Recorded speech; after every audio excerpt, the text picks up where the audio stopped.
Ce que j'ai prévu pour vous, c'est donner un bref aperçu du projet de recherche qui vient de débuter. C'est un projet de recherche en collaboration avec la SSQ Université Laval. Ensuite, quelques notions d'apprentissage automatique ou d'apprentissage machine pour comprendre un peu l'impact que ça peut avoir lorsqu'on exécute ça sur, merci François, sur des données, sur des, je vais regarder si ça fonctionne. Oui, ça fonctionne très bien. Donc, quels sont les impacts de faire de l'apprentissage machine sur des données confidentielles et personnelles? Et lorsqu'on a, entre autres, des attributs sensibles. Ensuite, ça va nous amener à voir le parallèle qu'il y a entre l'équité d'une décision et la qualité d'une prédiction. Parce qu'en fait, ça, c'est un parallèle important, puis ça nous amène tout de suite aux critères d'équité pour les modèles prédictifs. On a développé récemment, et ça c'est tout récent, ça date de 2-3 années, pas plus, des critères d'équité pour des modèles prédictifs. Et ensuite, je vais parler de ces critères-là, puis de l'applicabilité de ces critères-là dans le domaine de l'assurance. Donc, c'est un projet de recherche qui est financé par la SSQ et aussi par le CRSNG via son programme RDC. Ça permet de supporter financièrement 4 étudiants gradués durant 5 années, en fait. Le projet vient juste de débuter cet hiver. C'est en collaboration avec 2 autres professeurs, Thierry Duchesne du département de mathématiques et statistiques et Christian Gagné du département de génie électrique et génie informatique. L'objectif, c'est d'utiliser l'apprentissage machine pour construire, à partir des données, des modèles prédictifs, donc pour des choses qui sont importantes dans le monde des assurances, comme la détection de fraude, la rétention de clients, l'intérêt d'un client vers un nouveau produit, estimer ce qu'un client va réclamer lors de sa prochaine année, par exemple. Donc, tout ça, c'est des problèmes de recherche actuels, mais classiques. La nouveauté ici, c'est de le faire avec équité. Donc, pourquoi? Bien, parce que finalement, l'équité ou l'iniquité, c'est relatif à une décision, et ce n'est pas parce que la décision est prise par un algorithme ou une machine qu'elle ne peut pas être inéquitable. En fait, donc, l'équité relative à une décision, en fait, on va voir que ça dépend vraiment de la qualité d'une prédiction.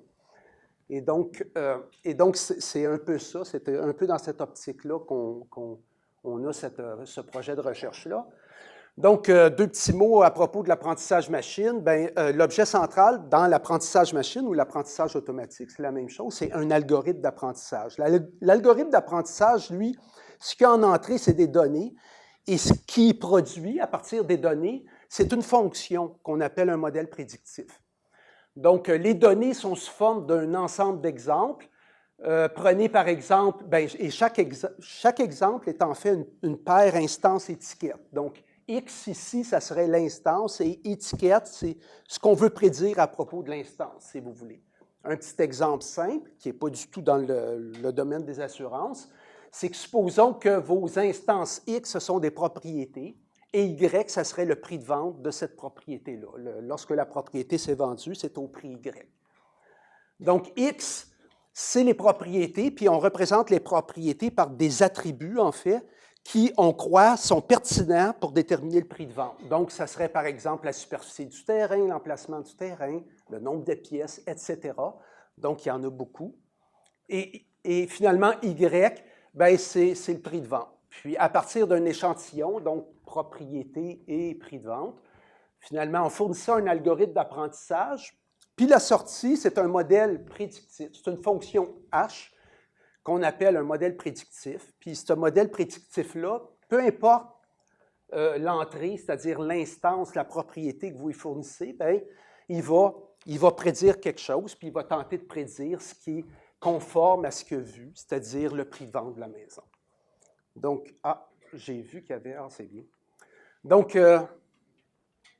c'est important de comprendre que H, le modèle prédictif, il est appris, il n'est pas programmé. Mais par contre, l'algorithme d'apprentissage, lui, est programmé, puis en fait, on peut concevoir possiblement des méta-algorithmes d'apprentissage, où finalement, ça serait le méta-algorithme d'apprentissage qui produirait un algorithme qui, lui, ne serait pas programmé. Mais normalement, l'algorithme est programmé et le modèle prédictif, il est produit automatiquement à partir des données par l'algorithme. Donc, qu'est-ce que ça veut dire?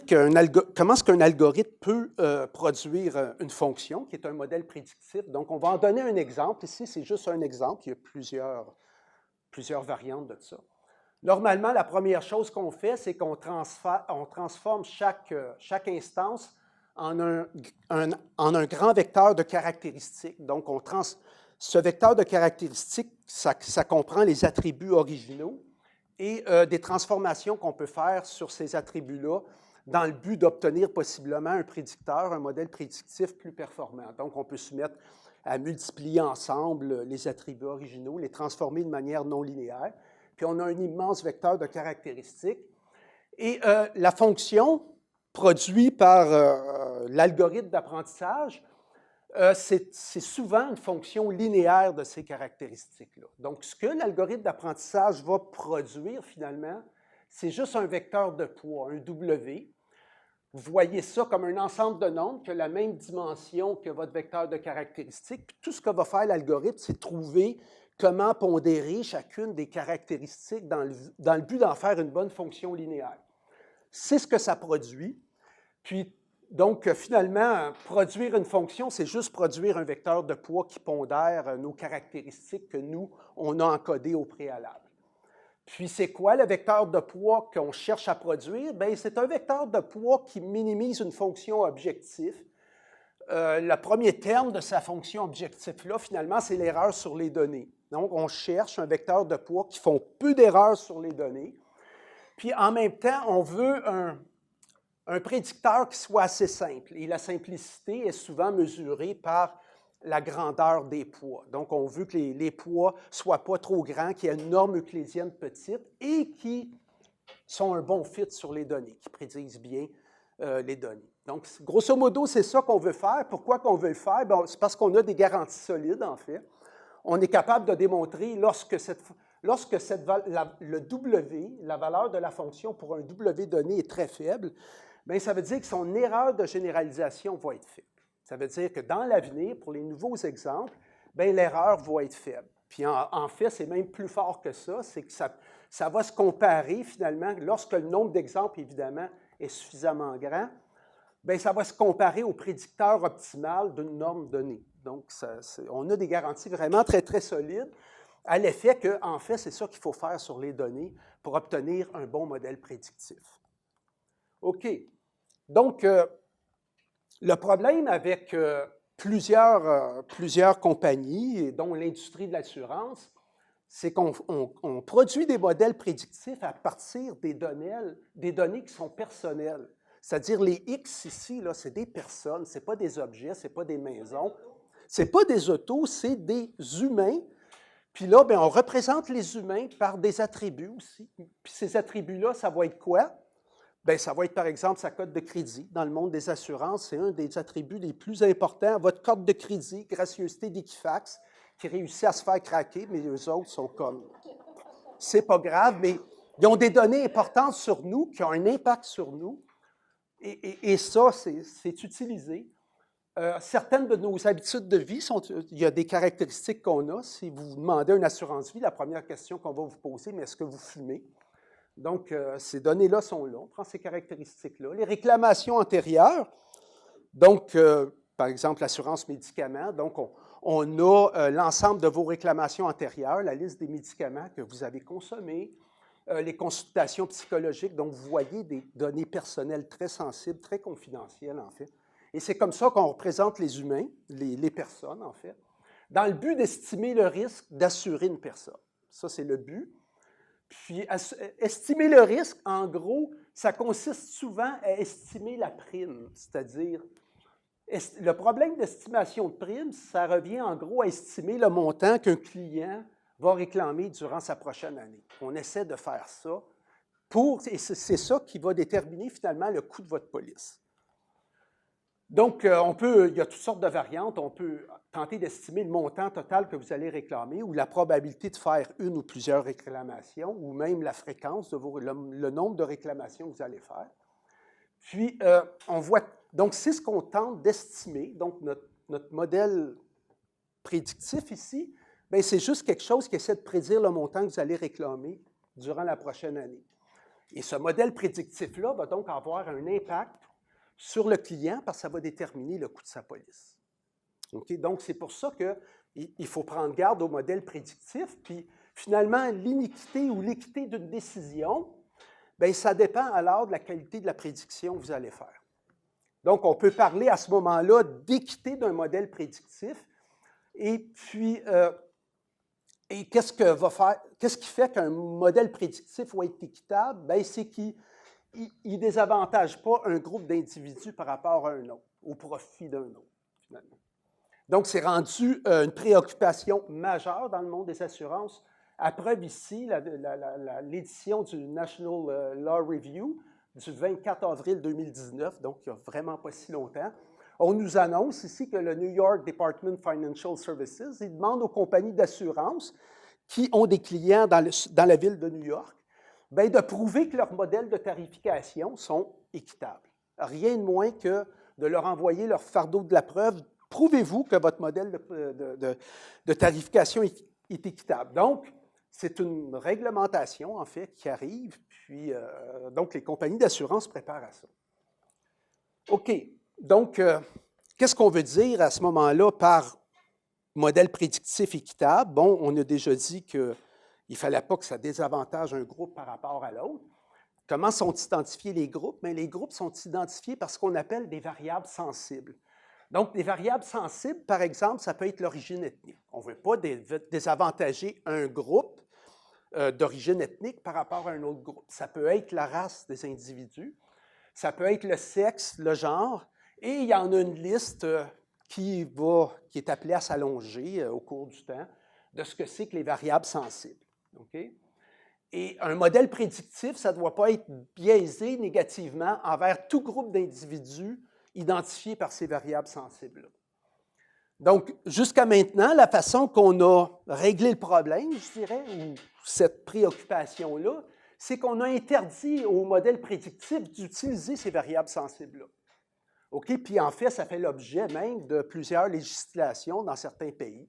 On interdit, vous n'avez pas le droit d'utiliser l'origine ethnique, la race, puis en fait, les assureurs n'utilisent pas ces variables. OK? Ils ne les utilisent pas. Non. Oui, ils connaissent le sexe, ils peuvent l'utiliser, mais ils essaient de ne pas l'utiliser. Et là, je me demande, peut-être que pour l'assurance vie, et là, moi, je ne suis pas très connaissant en assurance, en fait. On a l'impression que les jeunes hommes paient plus cher l'assurance parce que c'est des jeunes. Oui, on va y venir. Ben, on a l'information, mais ce qui va être intéressant ici, c'est qu'on va être capable de faire l'étude d'équité avec cette information-là, ce qu'on ne serait pas capable de faire si on ne l'avait pas. Mais on a l'information. OK, donc, l'idée, c'est que ce sur quoi je veux mettre l'emphase, ça, c'est ce qu'on fait présentement. Et en fait, on dit, bien, si on ne les utilise pas, on n'aura pas de problème. Puis en fait, c'est faux. On ne peut pas empêcher leur utilisation implicite. On devrait dire ici que tout ce qu'on fait, c'est qu'on empêche l'utilisation explicite, mais implicitement, on ne peut pas empêcher leur utilisation implicite. Parce que quand on représente un individu par plusieurs attributs, bien, certains de ces attributs-là sont corrélés avec les attributs sensibles. Puis même s'ils sont très faiblement corrélés, si vous en avez plusieurs, vous pouvez mettre des poids sur ces attributs-là pour que votre modèle prédictif, à la fin, il se comporte exactement comme si vous aviez utilisé la variable sensible. Il va se comporter de la même façon, juste par le jeu des poids que vous allez mettre. Et ça, c'est apparu de manière non naturelle, puis c'est comme ça, non intentionnelle. Et on a vu plusieurs exemples où ça s'est produit, en fait. Donc, le problème, c'est que, je vous ai dit qu'un modèle prédictif, son objectif, c'est d'arriver à bien prédire. Donc, à bien prédire ce qui va arriver sur les nouvelles données, puis pas se tromper. Ça, c'est un critère de performance global, en fait. C'est qu'on dit qu'il faut que ça soit comme ça sur toute la population. Mais si on ne met pas des contraintes de performance sur les groupes, les différents groupes d'individus identifiés par les variables sensibles, bien, ce qu'on risque d'aboutir, c'est que le modèle prédictif, en apprenant à partir des données, il peut commencer à pondérer différents attributs, puis à la fin, il peut se comporter un peu comme s'il utilisait explicitement les variables sensibles. Et ça, en fait, il peut le faire parce que parfois, il peut arriver qu'il y ait un avantage statistique de le faire parce que lui, il essaie juste d'optimiser une performance globale. Fait que ça peut arriver, entre autres, lorsque certains groupes sont sous-représentés, Si vous avez une population beaucoup plus grande d'origine ethnique A par rapport à l'origine ethnique B, bien, c'est crucial pour son critère de performance globale que le modèle prédictif performe bien sur le groupe majoritaire. Fait que souvent, il peut trouver un avantage à bien performer sur le groupe majoritaire, même s'il est médiocre sur le groupe minoritaire. Et ça, c'est un danger.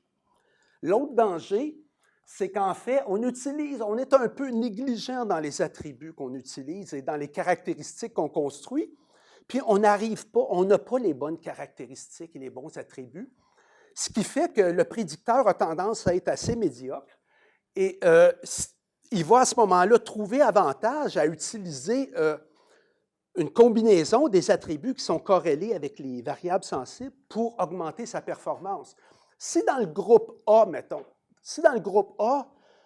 la majorité du groupe A ne rembourse pas leurs prêts, bien lui, il va tenter d'exploiter ça s'il n'y a pas d'autres caractéristiques qui permettent de mieux déterminer si une personne va rembourser son prêt ou non. Donc, de ne pas utiliser les bonnes choses qui sont plus pertinentes à la tâche d'apprentissage, bien, ça peut mener à une iniquité, en fait. Donc, un modèle prédictif, il devrait faire en sorte d'utiliser les vraies choses, les vrais attributs, les caractéristiques qui sont vraiment pertinentes à la tâche de prédiction, au lieu d'utiliser implicitement des variables sensibles. Donc, mais pour statuer, donc c'est pas juste en empêchant un modèle prédictif d'utiliser explicitement des variables sensibles qu'on va y arriver. Fait que ce que la communauté s'est faite, c'est de se pencher sur des critères qui sont plus sur le comportement global, si vous voulez, du modèle prédictif. Et donc, on a proposé dernièrement certains critères pour modèles prédictifs qui, ma foi, ont beaucoup de sens. Donc, ça prend ces critères statistiques-là et on aurait tendance à penser, bien, il y a beaucoup de travaux, il y a beaucoup d'intérêt sur les modèles interprétables. On aurait tendance à penser que les modèles interprétables, bien, ça suffit en fait. Parce qu'un modèle interprétable, on est capable d'expliquer la décision, mais ce n'est pas parce qu'on est capable d'expliquer la décision que ça va être une décision équitable. Prenez l'exemple d'un arbre de décision ici, où finalement les prédictions sont aux feuilles et les décisions de quelle feuille choisir, finalement, dépendent des tests qui sont effectués sur un nœud interne. Quand le modèle est transparent comme ça et interprétable, on peut dire, bien voilà, il utilise seulement ces attributs-là. Donc, ça va bien parce que ce n'est pas des attributs sensibles, mais en fait, ils sont peut-être corrélés avec les attributs sensibles. Puis à la fin, votre prédicteur va peut-être se comporter comme s'il utilisait les attributs sensibles. Et il n'y a pas vraiment façon de le voir parce que le modèle est interprétable. Donc, l'interprétabilité à elle seule ne garantit pas vraiment l'équité. Donc, quels sont les critères d'indépendance qui ont émergé récemment? Donc, le premier critère, en fait, c'est celui qui découle directement du fait que, si on n'est pas capable d'empêcher l'utilisation implicite des variables sensibles, bien, il faut examiner le comportement du modèle prédictif, puis tout ce qu'on va faire, c'est qu'on va s'assurer que, finalement, la prédiction qu'il fait est statistiquement indépendante des variables sensibles. Donc, ce qu'on appelle aussi parfois le critère de parité démographique, puis on va voir pourquoi. Donc, le critère d'indépendance s'énonce comme suit. La prédiction doit être statistiquement indépendante des variables sensibles. Donc, prenons le cas de l'assurance automobile ou un cas très simplifié de l'assurance automobile. Supposons que vous voulez prédire si un conducteur X va être impliqué dans un accident au cours de sa prochaine année. Disons que vous voulez prédire ça. Donc, Y, l'étiquette va être 1 si le conducteur a été impliqué, 0 autrement, puis même chose pour la prédiction. Et supposons que pour les variables sensibles, justement, on prenne l'âge. Puis on dit que, bien, il y a des gens, on va essayer de les mettre en deux groupes. Il y a les gens âgés et les gens plus jeunes. Disons que si l'âge est plus grand ou égal à 30, c'est une personne âgée, sinon c'est une personne jeune. Enfin, ça dépend. Mais disons que, juste pour simplifier, le critère d'indépendance dit, bien, la proportion des gens dont on prédit qu'ils vont faire un accident, finalement, ça va être la même dans les deux groupes.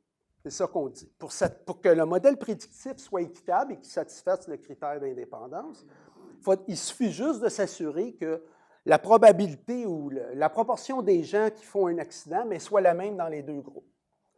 Or, on sait qu'en fait, ce n'est pas une bonne chose pour un modèle prédictif de satisfaire cette contrainte-là, parce qu'on sait qu'en réalité, la proportion des jeunes impliqués dans un accident est plus élevée, en fait. Donc, on sait ça. Ça voudrait donc dire, mais le propre d'un modèle prédictif, c'est de prédire la réalité. On tente de prédire la réalité, puis là, ce qu'on dit, bien, finalement, c'est peut-être pas une bonne idée de prédire la réalité parce qu'en réalité, on ne satisfait pas le critère d'indépendance. La réalité qui est obtenue lorsque la prédiction égale la variable qu'on veut prédire, bien là, la réalité ne serait pas équitable. Or, la réalité, bien, elle ne doit pas être inéquitable, en fait. La réalité, elle est comme elle est. Elle n'est pas idéale. On voudrait que la proportion des accidentés soit la même dans les deux groupes, mais ce n'est pas ça. Que voulez-vous? Ce n'est pas ça. C'est un problème de société qu'on a à résoudre et ça prend des moyens décidés par la société, mais les assureurs, eux, ont des décisions à prendre avec les réalités actuelles et non pas une réalité idéalisée. Et ce n'est pas en imposant ce critère-là que finalement on va converger plus vers une réalité idéalisée. Du moins, je ne vois pas comment ça aiderait d'avoir une prime qui est la même pour les jeunes et les plus vieux. Je ne vois pas pourquoi que les jeunes, finalement, aboutiraient vers un taux d'accident qui serait le même que les vieux en faisant ça. Donc, le critère d'indépendance, selon moi, est donc tout simplement pas valable parce que la réalité ne satisfait même pas le critère d'indépendance.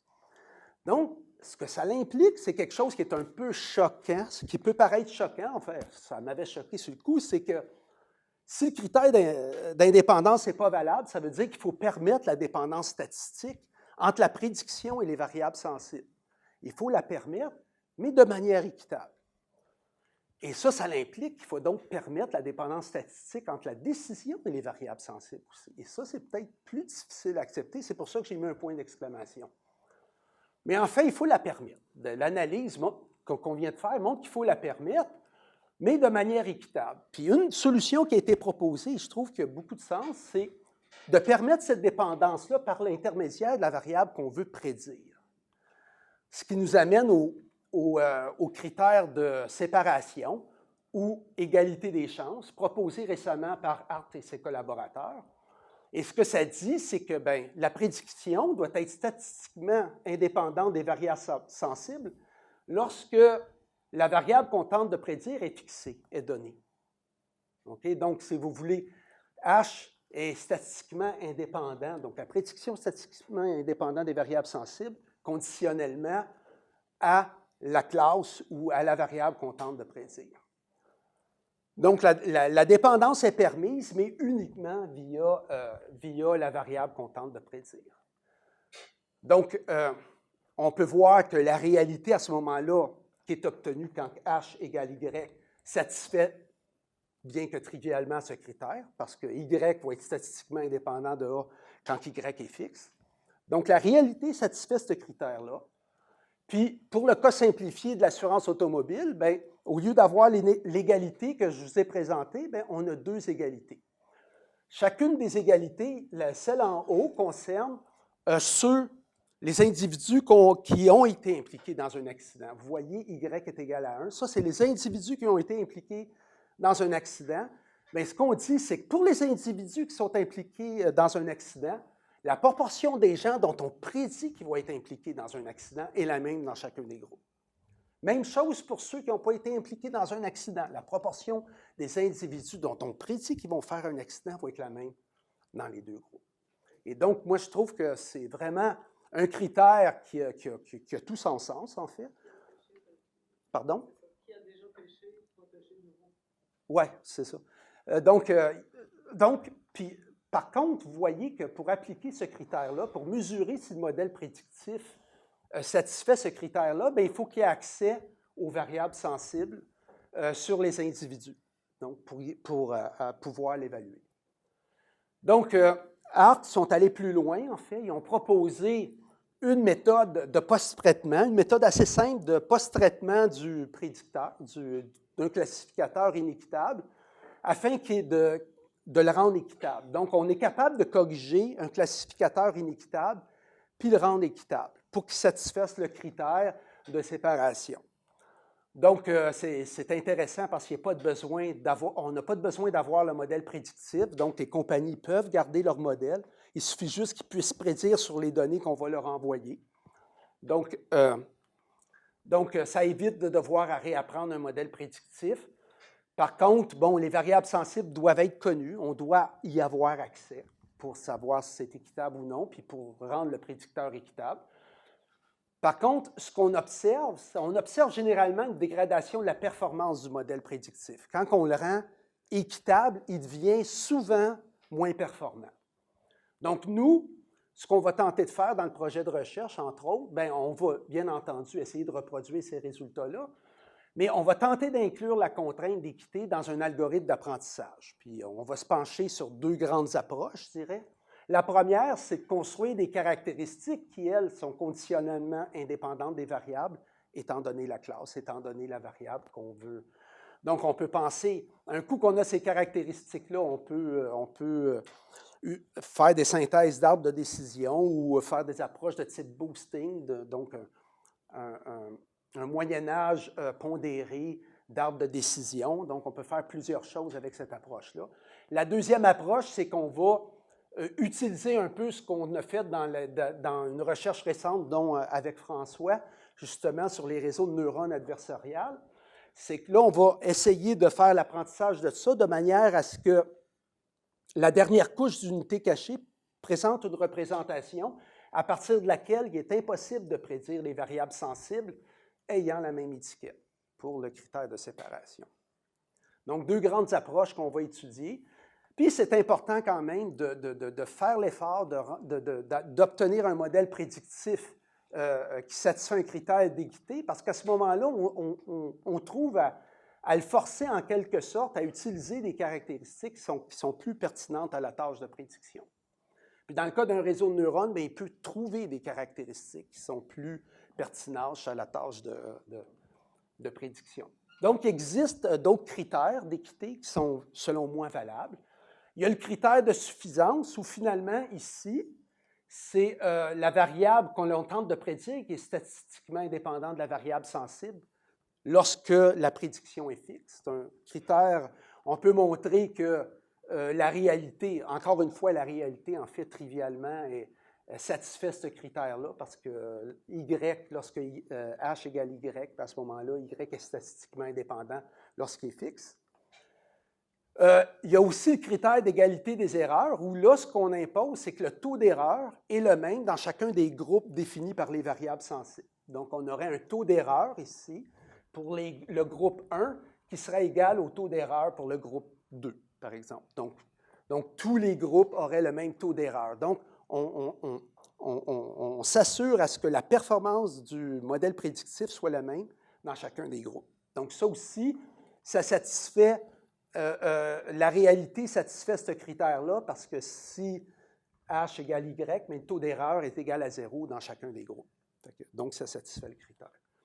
OK.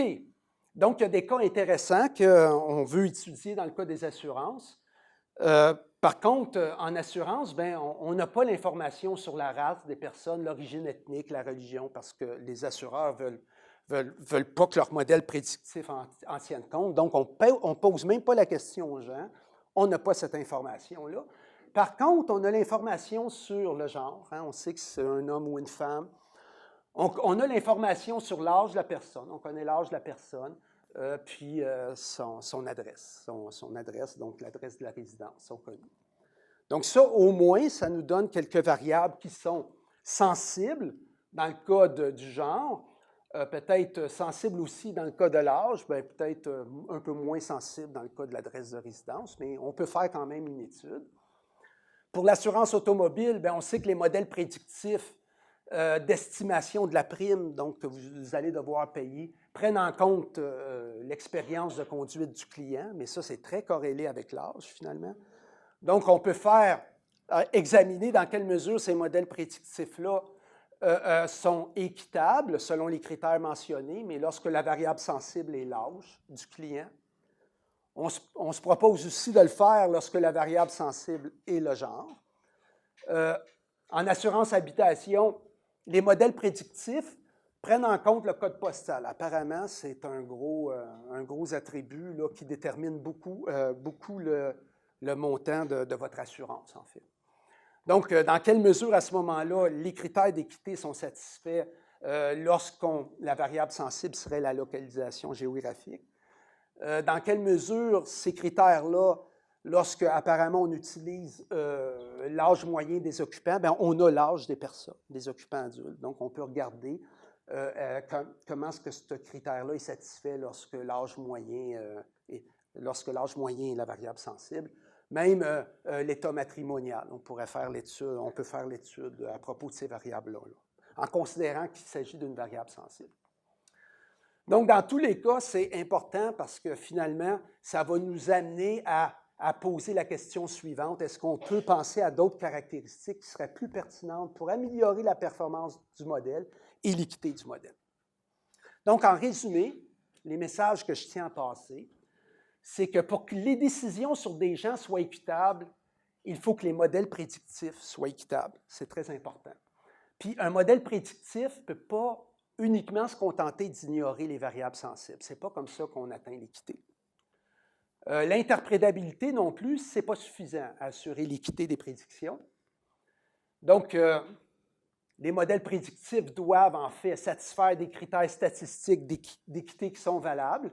L'indépendance est, selon moi, pas valable, mais on en a vu d'autres. Le critère de séparation, de suffisance, égalité des erreurs, ça, c'est valable, selon moi. Imposer l'équité à un modèle prédictif, c'est bien parce que ça le force à utiliser les attributs et les caractéristiques qui sont réellement pertinentes à la tâche de prédiction. Par contre, il faut avoir accès aux variables sensibles pour s'assurer de l'équité. D'un côté, on ne peut pas demander aux assureurs de dire « Prouvez-moi que vos modèles de prédiction puis vos modèles de tarification sont équitables » si ils n'ont pas l'information sur les variables, s'ils n'ont pas accès aux variables sensibles. Donc, ça, c'est très important pour une éventuelle législation qui s'en vient. En fait, il faut que ceux qui sont près des législateurs prennent en compte ce qui se fait dans ce domaine-là, prennent en compte que des critères statistiques d'équité pour modèles prédictifs qui ont tout leur sens. Et donc, la législation devrait s'appuyer là-dessus. Donc, évidemment, ça va avoir un impact énorme pour l'industrie de l'assurance, mais aussi pour toute industrie, pour toutes celles qui utilisent des données personnelles et confidentielles. Donc, je vous remercie de votre attention. Wow.